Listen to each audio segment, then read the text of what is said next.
Oke, salam dan salam sejahtera, dan saya nak mengulas berkenaan dengan satu ucapan yang dibuat oleh Ketua Pembangkang daripada Perikatan Nasional, ya, yang mana pada saya level Ketua Pembangkang PN ini memang low class sama sekali. Dan kita juga tahu sepatutnya dia sebagai Ketua Pembangkang apa agenda yang Perikatan Nasional nak bawa sekiranya mereka menang, dan apa sebenarnya hala tuju Perikatan Nasional jika mereka berjaya memerintah sesebuah negeri itu. Tetapi apa yang mengecewakan saya, hari-hari kerja Hamzah seperti mana dalam video ini. Jom kita tonton dulu. Yang kuat adalah kita. Tapi yang jadi masalahnya adalah kerana ada pembohongan sehinggakan Anwar Ibrahim dilantik menjadi Perdana Menteri. Apa yang telah pun dibohong oleh mereka adalah bila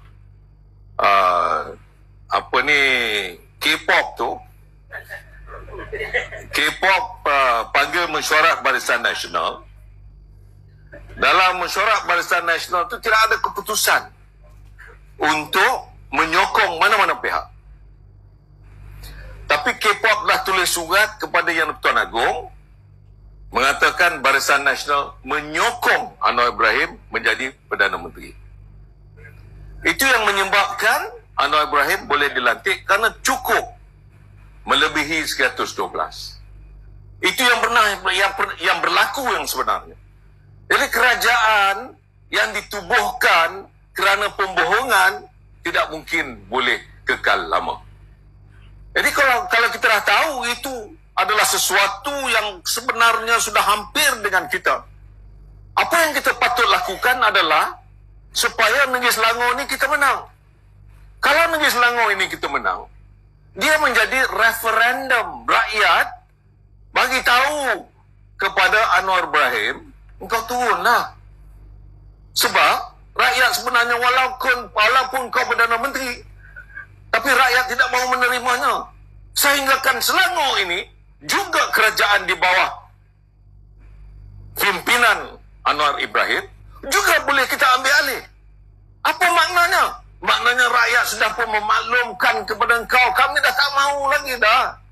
Cuma kita lihat hari ini, buat pertama kalinya dalam sejarah negara kita ini, Perdana Menteri, macam-macam nama yang telah pun diberikan oleh rakyat. Tak pernah berlaku. Inilah pertama kalinya dalam Malaysia ni, Perdana Menteri dapat nama macam-macam lah. Saya pun tak reti. Ada yang kata Madanon, Malanon, Lanon, macam-macam lah. Kunyit, luar tabi, macam-macam nama dah ada. Jadi saya kata malunya sebagai Perdana Menteri. Pasal apa? Sebab dia bukan jadi Perdana Menteri. Dialah pelakon, dialah penyanyi, dialah juruacara, dialah juruacara, semua dia. Jadi menyebabkan rakyat dah tahu ini apa. Inilah level Ketua Pembangkang kita yang bernama Datuk Seri Hamzah Zainuddin. Tidak ada agenda daripada Perikatan Nasional itu sendiri. Tidak ada hala tuju daripada Perikatan Nasional itu sendiri. Hari-hari otak dia memikirkan bagaimana nak menjatuhkan kerajaan. Bagaimana nak menggantikan Datuk Seri Anwar Ibrahim daripada menjadi Perdana Menteri. Ini saja otak dia yang dia ada. Dan kita lihat kenyataan-kenyataan dia adalah satu kenyataan yang pada saya kurang cerdik, berbohong, menipu. Inilah sikapnya Ketua Pembangkang. Maka kalau kita tengok orang-orang seperti Badut, seperti Papa Gomo, mengikutlah rentak dia ni, rentak penipu. Dan kalau orang seperti ini masih lagi menjadi Menteri KDN, masalah negara kita ni. Banyak nanti isu-isu minyak subsidi ni yang akan dipunggah untuk mengayakan anak dia. Jadi sikap dia jadi Ketua Pembangkang hari ini pun kita nampak sudah tidak betul. Kenapa saya kata seperti itu? Karena mudah saja. Dia kata, paling kuat adalah kita. Maksudnya itu, Perikatan Nasional itulah yang paling kuat. Sewaktu PRU ke-15 ni tadi. Apakah rakyat percaya dengan hujah yang dikeluarkan oleh Ketua Pembangkang ini? Rakyat juga tidak bodoh bahawa Perikatan Nasional ada 74 kursi. Satu telah ditolak kerana dibatalkan kemenangan, iaitu Kuala Terengganu. Dan akhirnya tinggal 73. Pakatan Harapan ada 82 kursi. Lebih besar daripada Perikatan Nasional. Macam mana dia kata dia yang paling terkuat? Itu part dia. Jadi tak payah saya nak ulas panjang-panjang isu itu. Rakyat sendiri tahu. Daripada segi sokongan rakyat Malaysia, kalau dah 82 bermaksud ramailah rakyat menyokong kepada Pakatan Harapan. Tidak ramailah orang menyokong kepada Perikatan Nasional. Sudah jelas 74 kursi. Itu pun dah kena tolak satu sebab rasuah. Belum lagi kita cek kalau benda yang boleh kita lihat ya dengan teliti, mungkin ramai lagi yang terlibat dengan rasuah pengundi. Jadi apa yang Hamzah Zainuddin nak katakan ini? Daripada sisi dia menceritakan tentang pembohongan, yang mana dia kata K-pop tulis surat kepada Yang di-Pertuan Agong untuk menyokong Datuk Seri Anwar Ibrahim. Rakyat tidak bodoh lah. Hari-hari rakyat tengok newspaper, siaran langsung. Yang datang menghadap dengan Yang di-Pertuan Agong, siapa dia?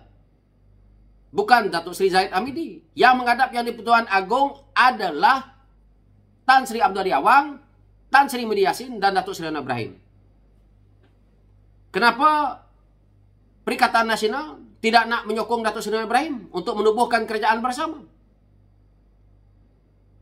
Disebabkannya hanya satu. Tan Sri Medi Yassin nak menjadi Perdana Menteri. Dan mereka tahu bahawa kalau Datuk Seri Anwar Ibrahim menjadi Perdana Menteri, mereka juga kembali akan susah. Jadi mereka memikirkan bahawa bagaimana jalan dia untuk nak mencari jalan belakang untuk menjadi kerajaan.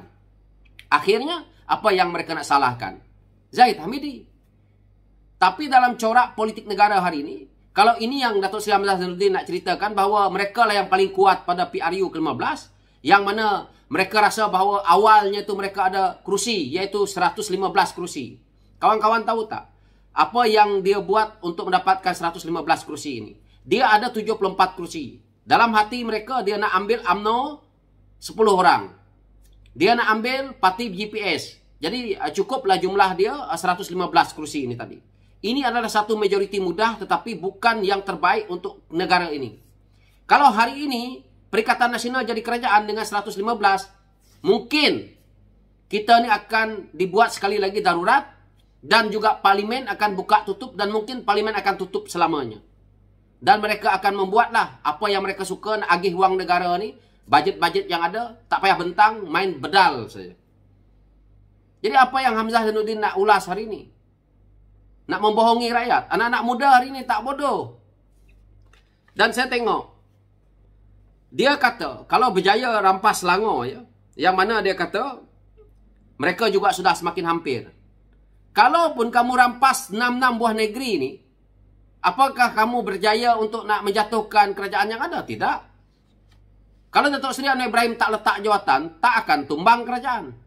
Itu yang pertama. Yang kedua, suara kita rakyat untuk menentukan pentadbiran negara hari ini tak diguna pakai dah. Sebab itu dulu kita buat memorandum lah, tun buat dulu, tak laku.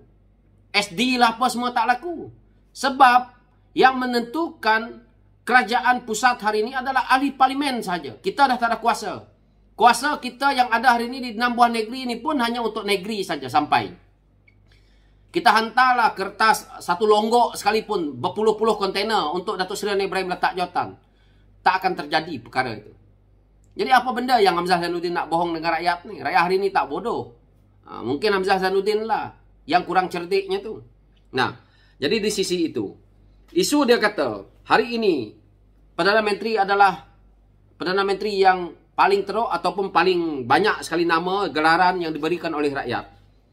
Tan Sri Medi Yassin yang pertama saya dengar rakyat mengatakan abah kau lah, angkat bendera putih lah dan sebagainya. Jadi tak payahlah Hamzah Zainuddin nak bermain isu menyerang peribadi Datuk Seri Anwar Ibrahim.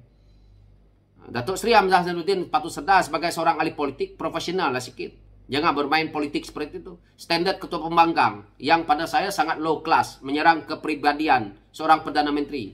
Jika macam ni ketua pembangkang, jelas kita tahu bahawa mereka tidak ada hala tuju untuk membangunkan negara ini. Sebab mereka tidak ada memberi agenda-agenda terbaik.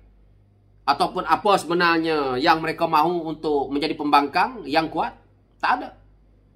Soal-soal ekonomi, soal-soal apa yang sepatutnya dia sebagai ketua pembangkang lakukan, tak ada.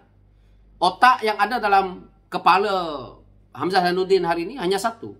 Mereka nak kerajaan hari ini digulingkan dan dia menjadi menteri dan dia punya kuasa dan dia merompak lagi wang negara. Ini saja agenda mereka. Jadi apakah ini sampai kepada kita rakyat? Jadi saya tak nak ulas panjang-panjang tentang isu Hamzah Zainuddin. Yang mana itulah. Kalau orang nak serang pribadi dia, dia menjadi Menteri KDN. Anak dia sendiri curi minyak subsidi rakyat, dia boleh tak tahu. Ini jelas bahawa dia selama ini menjadi Menteri KDN adalah Menteri KDN yang paling gagal dalam dunia. Anak kau sendiri curi pun kau tak tahu ke? Menteri KDN, weh. Jadi buat apa? Ada menteri yang macam tu. Nasib baik kerajaan hari ini bertukar. Dan kita bolehlah reformkan balik apa yang telah berlaku. Kalau tidak, mana ada rakyat tahu bahawa anak Hamzah Zainuddin terjebak ataupun terikut dalam isu subsidi minyak rakyat ni. Perkara kecil macam ni pun Hamzah Zainuddin boleh tak nampak. Untuk nak menjaga anak sendiri pun tak mampu. Apalagi nak menjaga rakyat. Jadi ulasan saya sampai di situ saja berkenaan dengan Hamzah Zainuddin ni. Jelas inilah agenda pembangkang yang tidak mempunyai hala tuju. Jadi jangan sokonglah Perikatan Nasional ni. Ketua pembangkangnya pun 2x5.